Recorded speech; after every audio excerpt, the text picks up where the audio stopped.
Todd Rosenblum is president of National Security Outcomes LLC, a consulting firm specializing in emerging threat prevention. He previously served as the Pentagon's acting assistant secretary for Homeland Defense and deputy undersecretary of intelligence at the Department of Homeland Security.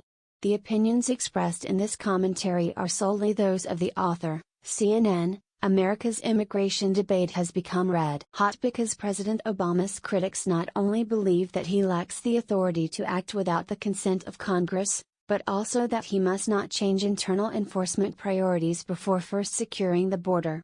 The truth is, the single most important thing Congress can do to meaningfully improve our border security is pass comprehensive immigration reform.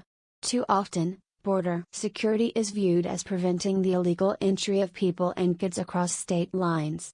However, border security also is about ensuring the safe, efficient flow of commerce and increasing international trade. Comprehensive reform will do both, while our current approach serves neither objective. I say this as someone who has made countless trips to the U.S.-Mexico border. I've seen firsthand how our current approach to policing the border is based on muddled objectives and unmeasurable benchmarks that mask failure. Our failure to secure the border is not for a lack of trying. Congress has passed at least 4 laws since 1986 authorizing increases in Border Patrol personnel. In 1980, there were 2,268 Border Patrol agents at the southwest border. Under President Obama, that number grew to an all-time high of 21,730. There was 14 miles of fencing on the border in 1990.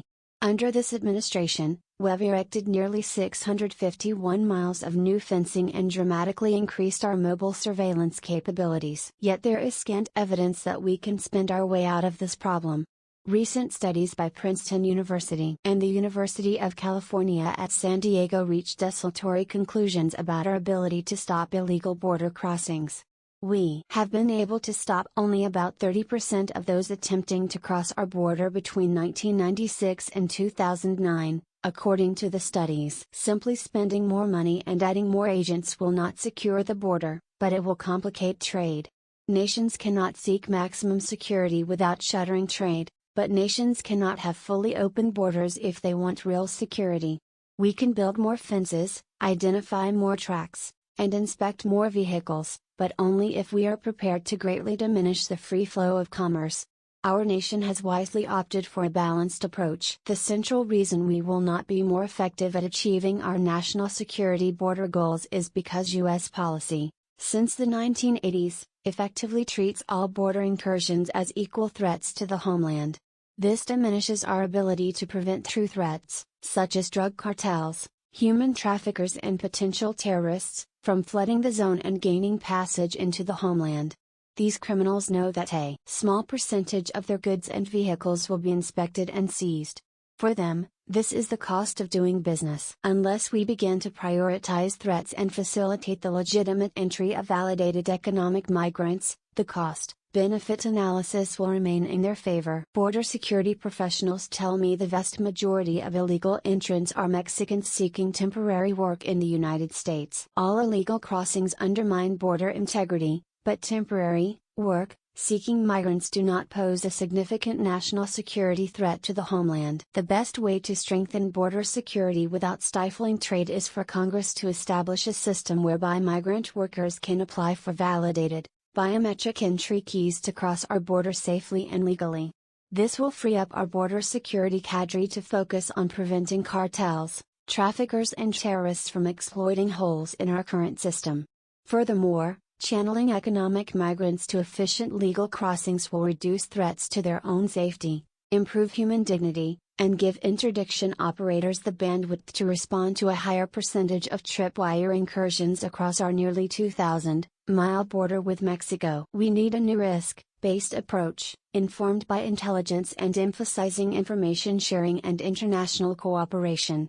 Fortunately, there is a precedent that offers great hope. The Transportation Security Administration's Trusted Traveler/Pre-Check program is a model of risk-based screening that is increasing our security and facilitating commerce. The TSA approach allows approved, pre-screen travelers to establish they are not security threats and move more nimbly to transact international business. This allows TSA officers to focus their attention on more consequential threats to aviation security.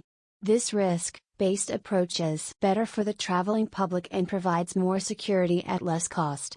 We can adopt a similar approach to our land border with Mexico, if the Congress acts.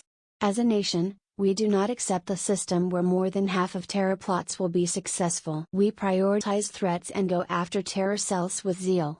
We need to embrace the same strategic approach to border security and abandon a system that does not adequately distinguish between worker crossings and true dangers to U.S. security. By normalizing the process for work-seeking migrants to legally enter the country, we will legalize a critical segment of our labor force and empower security professionals to focus on the true risks to our homeland.